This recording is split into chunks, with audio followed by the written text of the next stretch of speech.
Two incredible young people from Connecticut have been selected by the Juvenile Diabetes Research Foundation, which is an organization that funds type 1 diabetes research. They're joining other advocates in the nation's capital at this year's JDRF 2019 Children's Congress. Their goal is to remind members of Congress about the vital need to continue to fight the cause and find research and, of course, a cure.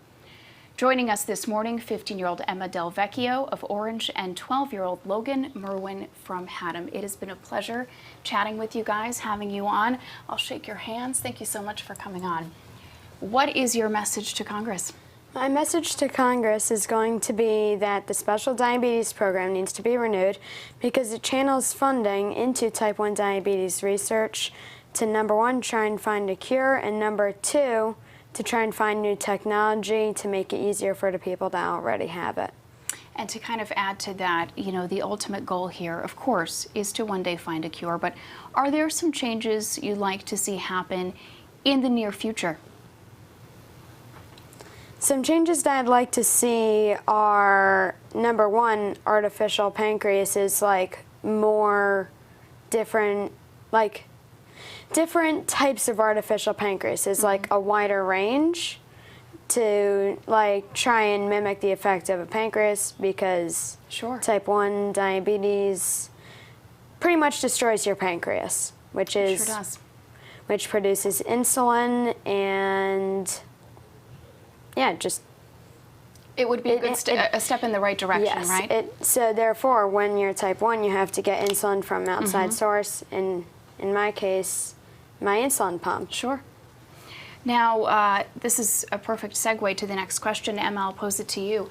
What are some misunderstandings or some misconceptions that folks may have about type 1 diabetes versus type 2 diabetes?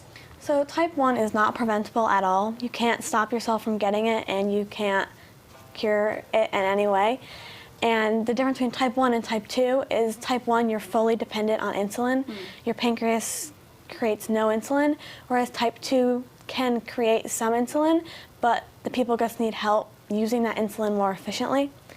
So we need our insulin pumps or injections to stay alive. How would you describe day-to-day life? I would describe day-to-day life as kind of a constant roller coaster. So like high blood sugar, low blood sugar. So a non-type 1 diabetic's blood sugar would be anywhere from 80 to 120. My blood sugar can go anywhere, pretty much anywhere. Right. But I try to keep it in range as well as all other type 1s, and it's really hard sometimes.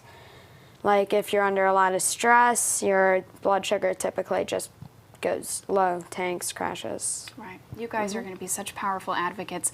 You're getting ready to travel to the nation's capital. When are you going, and how have you been preparing?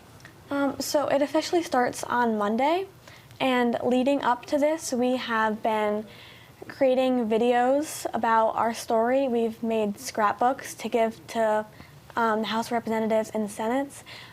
We have been writing letters to them, and we've been having like little social media things going on, try to raise awareness. Sure, so you've been preparing for a while. Well, I wish you the best of luck. You guys are so brave, courageous, and incredibly inspiring to me. Thank you so much for coming on. Thank you. It was a pleasure to meet you.